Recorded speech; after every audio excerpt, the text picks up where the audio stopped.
മലയാളത്തിലെ മികച്ച കഥാപാത്രങ്ങളൊന്നായ ദിഗംബരൻ തിരിച്ചെത്തുന്നു.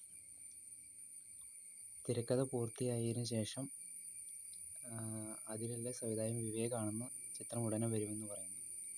അത് ദിഗംബരൻ എന്ന് പറഞ്ഞാൽ സുനിൽ പരമേശ്വരൻ. അദ്ദേഹം ഒരുപാട് മാന്ത്രിക നോവൽ എഴുതിയിട്ടുണ്ട്. അതിൽ സിനിമയായി വന്നത് അപൂർവമായിട്ടുള്ളൂ. അതിൽ മെയിൻ സിനിമയായിട്ടുള്ളതാണ് അനന്തഭദ്രം. അതിൽ ദിഗംബരൻ അത് കുട്ടിക്കാലത്ത് കണ്ടാണ്. ആ സിനിമ കാണുമ്പോൾ തന്നെ അറിയാം, അത് കണ്ട് പേടിച്ചിരുന്ന ഒരുപാട് കാലഘട്ടങ്ങളുണ്ടായിരുന്നു. ആ മാതിരി ഭയപ്പാടോടെ അല്ലാതെ മനോജ് കെ ജയൻ്റെ കഥാപാത്രം നമ്മുടെ മനസ്സിൽ നിന്ന് പോവില്ല. പിന്നെ അറിഞ്ഞാലും അദ്ദേഹം ഒരു ഇൻ്റർവ്യൂ പറയുന്നുണ്ട്, ഇനി ഒരു ദിഗംബരനെ അവതരിപ്പിക്കാവുന്ന ഇൻ്റർവ്യൂ ചോദിച്ചപ്പോൾ പറഞ്ഞു, ഇനി എന്നെക്കൊണ്ട് കൂട്ടിയാൽ കൂടില്ല എന്ന് പറഞ്ഞു.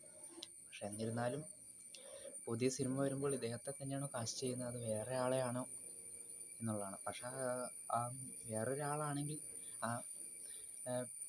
മനോജ് കെ ജയൻ തന്നെ പറയുന്നുണ്ട്, എനിക്ക് തന്നെ അത് വീണ്ടും ടാസ്ക് ചെയ്യാൻ ബുദ്ധിമുട്ടാണ്. അപ്പോൾ പുതിയൊരാൾ അത് വന്ന് ആ ചെയ്ത ആൾ അങ്ങനെ പറയുമ്പോൾ പുതിയൊരാളെ വയ്ക്കുകയാണെങ്കിൽ അതൊരു വലിയ ടാസ്ക് തന്നെയായിരിക്കും. പക്ഷേ അത്രത്തോളം പറയുമ്പോൾ ദിഗംബരൻ എന്ന കഥാപാത്രം മനോജ് കെ ജയൻ്റെ സിനിമ കരിയറിൽ ബെസ്റ്റ് കഥാപാത്രങ്ങളൊന്നു തന്നെയാണ്.